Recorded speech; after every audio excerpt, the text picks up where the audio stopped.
చేస్తున్నాం. సార్ వస్తున్నారని శుభాలు తిన్న తర్వాత అది క్యాన్సిల్ చేస్తున్నాం. మా సమ్మతికి కొద్దిగా ఎక్కువగా ఉందనేది. కానీ మాకు మీ టైర్ కావాలి సార్. చాలా ఏళ్ళుగా 35 ఏళ్ళు మా టైర్ సీనియర్ పనిచేస్తుంది. చాలా సంవత్సరాల నుంచి మీరు కూడా గత అంతకుముందు నిష్ఠగా ఉన్నప్పుడు కస్తూర్బా కళాక్షేత్రంలో మేము కలిసాము. మా సభ బాగా గొప్పగా జరిగింది రాకతో. ఆ రోజు నుంచి వినియోగించుకుంటున్నాం సార్. నాకు ఒక కమ్యూనిటీ హాల్ గురించి కనీసం మేము అడిగితే ప్రభుత్వ పరంగా కాకుండా మమ్మల్ని కూడా కొద్దిగా మమ్మల్ని దీవించి మమ్మల్ని కూడా ఒక మంచి బిడ్డలాగా మమ్మల్ని జీవిస్తారని మేము జీవితాంతం మీకు చాలా సంతోషంగా ఉంది. ఒక మంచి కార్యక్రమంలో మనందరి కుటుంబ సభ్యుల్లాగా ఈ ఒక మంచి ప్రభుత్వం రావాల్సి వాటన్నిటికీ కూడా ప్రభుత్వం అన్ని రకాల నేతృత్వంలో మీకు అన్ని రకాల సహాయ సహకారాలు ఉంటుంది. నగరపాలక సంస్థ నుంచి మీకు ఏదన్నా నగరపాలక సంస్థ నుంచి కావాల్సినటువంటి పనులు ఏమైనా ఉంటే కూడా గౌరవ మేయర్ గారు మేమందరం కలిసి మీకు పనిచేసేందుకు సిద్ధంగా ఉన్నామని తెలియజేస్తుంది. మీ అందరికీ పేరెంట్స్ డే శుభాకాంక్షలు తెలియజేస్తుంది సార్. చిన్న రిక్వెస్ట్ సార్, తమిళనాడు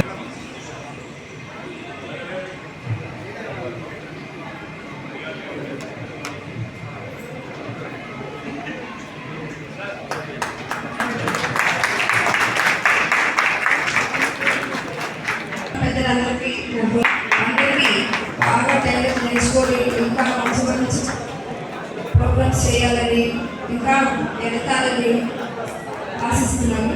అందరికీ ధన్యవాదాలు.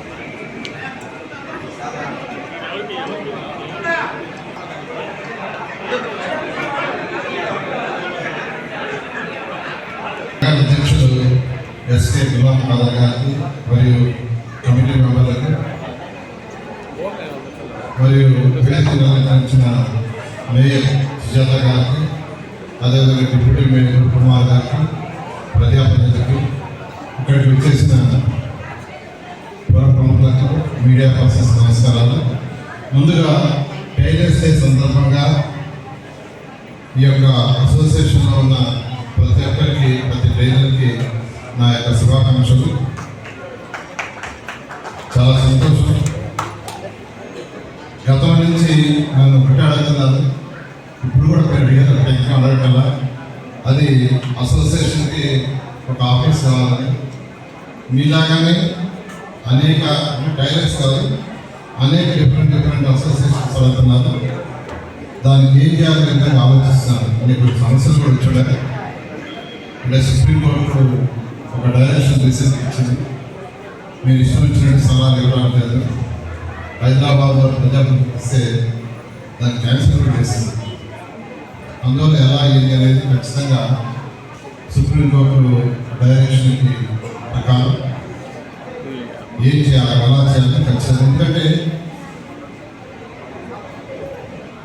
ఇప్పుడు నెల్లూరులో కాపు కార్పొరేషన్ ఉంటే 2014-19లో అక్కడ అంటే ప్రభుత్వం డిసైడ్ చేసింది వాళ్ళకి ల్యాండ్ ఇవ్వడం. మా నారాయణ ట్రస్ట్ నుంచి ఒక ₹1,00,00,000 ఇచ్చాను లేదా బిల్డింగ్ కట్టాను. దాంట్లో కట్టాను. మళ్ళీ ఈ ప్రభుత్వం వచ్చిన తర్వాత ఇప్పుడు కూడా ఒక ₹1 crore ఇచ్చాను. అదేవిధంగా బీసీ భవన్ అప్పుడు శాంక్షన్ చేస్తే గత ప్రభుత్వం దాన్ని చేయాలి. బీసీ భవన్ ఫౌండేషన్స్ కాలమ్స్ లేకుండా చేయాలి. అయితే మళ్ళీ ఇప్పుడు ముఖ్యమంత్రి గారు అడుగుతున్నారు దాన్ని కూడా అంటే కార్పొరేషన్ తరఫున అంటే చాలా బీసీ ఆర్గనైజేషన్స్ ఉంటాయి. ప్రభుత్వం ఏమంటుందంటే ప్రతి ఆర్గనైజేషన్ ఇవ్వలేదు కదా, అందువల్ల కార్పొరేషన్స్ ఇస్తామని అది కూడా ఇచ్చారు. దాన్ని కూడా కూర్చోమని అడిగారు. దానికి కూడా మా ఫ్యామిలీ ట్రస్ట్ నుంచి కూడా ఒక అప్రూవల్ ఇస్తామని మనం చెప్పారు బీసీసీ. అయితే ఈ కార్పొరేషన్లో ఏదైతే ఉంటే ఆ కార్పొరేషన్ కానీ లేదా మీ ఫెడరేషన్ ఉంటాయి ఏదైతే ఉన్నాయో అంటే ట్రైలరే కాదు ఇంకా డిఫరెంట్ అందరూ అప్రోచ్ చేస్తున్నారు. వాళ్ళందరికీ ఖచ్చితంగా ఏం చేయాలో చేస్తాను, ఆలోచిస్తాను. బట్ ఏదైనా కోర్టు ఇష్యూస్ ఉన్నాయి, ఆ ఇబ్బందులు లేకుండా ఖచ్చితంగా చేస్తానని మీకు అందరికీ ఈ సందర్భంగా మాటిస్తున్నాను.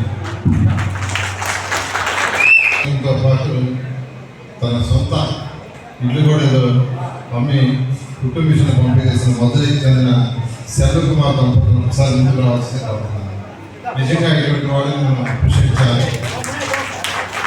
సెల్వ కుమార్ వారి యొక్క సత్యం సెల్వ కుమార్ గారు వారి యొక్క సత్యమని గట్టిగా తప్పటి ఉండాలి.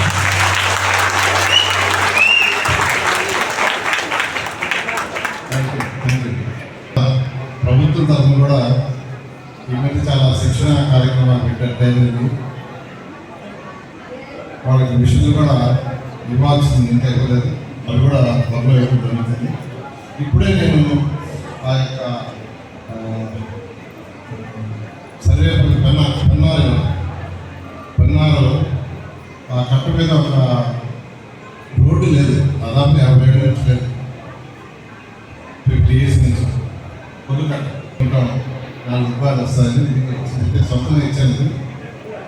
నా వంతు సహాయం ఖచ్చితంగా మీ యొక్క వర్కర్స్ వెల్ఫేర్ అసోసియేషన్కి నేను ఖచ్చితంగా చేస్తాను. అదేవిధంగా మీరు మొదటి నుంచి ఏదైతే పర్టికులర్గా అదే తిరిగి ఒకటే వస్తారు ఆఫీస్ బట్ నా మధ్యలో జరగతుంది. బట్ ఏ విధంగా చేయాలి ఖచ్చితంగా మీ అసోసియేషన్ కానీ ఇంకా అంటే రైతులకే కాకుండా డిఫరెంట్ ఉంటారు, వాళ్ళందరూ కూడా చేయాలని చేస్తున్నారు. అందుకే కరెక్ట్గా మాట్లాడాను, జాయింట్ జేసీ గారితో మాట్లాడాను, ఆర్టీఓతో మాట్లాడతాను. ఖచ్చితంగా ఈ కాలంలో మీకు చేస్తున్నాను. సార్ మా టైలింగ్ వృత్తిలో 50 సంవత్సరాలు రాగానే ప్రతి ఒక్కరికి కంటి చూపు కొద్దిగా మెరుగు తక్కువైపోతుంది సార్. కంటి చూపు కనపడదు, సూదులే దారం కూడా ఎక్కదు సార్. అది ఆ రోజు నుంచి స్టార్ట్ అవుతుంది సార్ కష్టాలు. రోజుకి 5 ఊళ్ళు 6 ఊళ్ళు పుట్టారు, 3 ఊళ్ళు 2 ఊళ్ళు పుట్టారు. వాళ్ళకి సరైన కూలీ కూడా రాదు. దూరం నుంచి వాళ్ళు ప్రయాణం చేసి పనులకు వస్తారు, కూలీలు కూడా తగ్గిపోతాయి. వాళ్ళకి 50 ఏళ్ళకి పింఛన్ ఇవ్వగలిగితే మీకు చాలా చాలా రుణపడి ఉంటాం. ఎందుకంటే 50 నుంచి అందరికీ వాళ్ళకి ఆదాయం తగ్గిపోతుంది. కాబట్టి చేనేత కార్మికుల లిస్టులో మీరు పెట్టున్నారు. మాకు కూడా దాని జౌళి శాఖలో మీ అనుసంధానంగా కొన్ని ఏళ్ళ నుంచి మేము కూడా తిరుగుతున్నాము. అది కూడా మమ్మల్ని కూడా దాంట్లో చేర్చి మమ్మల్ని కూడా 50 ఏళ్ళు పింఛన్ ఒకటి, మిగతాది ఇంకోటి ఏంటంటే సార్ ఎన్టీఆర్ గారు హయాంలో మహిళా టైలర్లకి కుట్టు మిషన్ కింద యూనిఫామ్ ఇచ్చేది. నేను చిన్నప్పుడు పోయి కుట్టేవాడిని, గ్రీన్ కలర్ నిక్కరు, పసుపు కలర్ షర్టు. అదేవిధంగా గవర్నమెంట్ స్కూళ్ళలో ఆయా జిల్లాల్లో మాకు స్టేట్ పరంగా ఫెడరేషన్ ఏర్పాటు చేయాలి. ప్రభుత్వం ఫెడరేషన్ ఇచ్చింది మాకు. ఆ ఫెడరేషన్ కింద మీరు ఆ స్కూల్ వారికి కాంటాక్ట్ మాకు అందిస్తే మీ జిల్లాల వారీగా మా మహిళా టైలర్స్, చిన్న చిన్న టైలర్స్ అందరూ ఒక కుట్టు కేంద్రంగా ఏర్పాటు చేసుకుని అవన్నీ మీకు అందించి మాకు జీవనాధారం కలుగుతుందని దాని ద్వారా అది మాకు నిర్ణయించుకుంటున్నాం సార్. పెన్షన్స్ అన్నారు. ఈరోజు ఈ రాష్ట్రంలో సంవత్సరానికి 33,000 కోట్లు, సంవత్సరానికి 33,000 కోట్ల రూపాయలు ప్రభుత్వం పెన్షన్స్. భారతదేశంలో ఏ రాష్ట్రంలో కూడా 4,000, 6,000, 10,000, 15,000 ఇచ్చే రాష్ట్రం ఎక్కడా లేదు. భారతదేశంలో ఏ రాష్ట్రంలో కూడా 4,000 ఈ రోజుకి 53,000 కోట్ల రూపాయలు పెన్షన్ పెట్టారు. అయితే రాష్ట్ర ఆర్థిక పరిస్థితి సరిగా లేదు. 10 లక్షల కోట్లు జగన్మోహన్ రెడ్డి అప్పు చేసి వెళ్ళిపోయారు. మీరేటైతే బ్యాంకులో లోన్ తీసుకుంటే కట్టాలో రాష్ట్ర ప్రభుత్వం కూడా ముందు ప్రభుత్వం అప్పు చేస్తే దాన్ని కట్టాలి. కట్టేది కూడా ఉండదు. అకౌంట్లో గవర్నమెంట్ అకౌంట్లో డబ్బులు పడగానే తీసేస్తుంటారు. గవర్నమెంట్ అకౌంట్లో మనం ట్యాక్స్ కట్టగానే ఆటోమేటిక్గా రిజర్వ్ అకౌంట్ చేస్తుంటారు. కట్టేది కూడా ఏమి ఆటోమేటిక్. అయితే అన్ని ఇబ్బందులుగా ఎలక్షన్స్ మాట ప్రకారం చేస్తున్నారు. అనేక ఆర్గనైజేషన్స్ ఇలాగా పెన్షన్స్ చెప్పారు. 50 సంవత్సరాలు రాగానే సీజన్లో ప్రారంభించడానికి కంటి చూపు పొందగిస్తుంది అని ఖచ్చితంగా ముఖ్యమంత్రి గారి దృష్టికి తీసుకుపోతాను.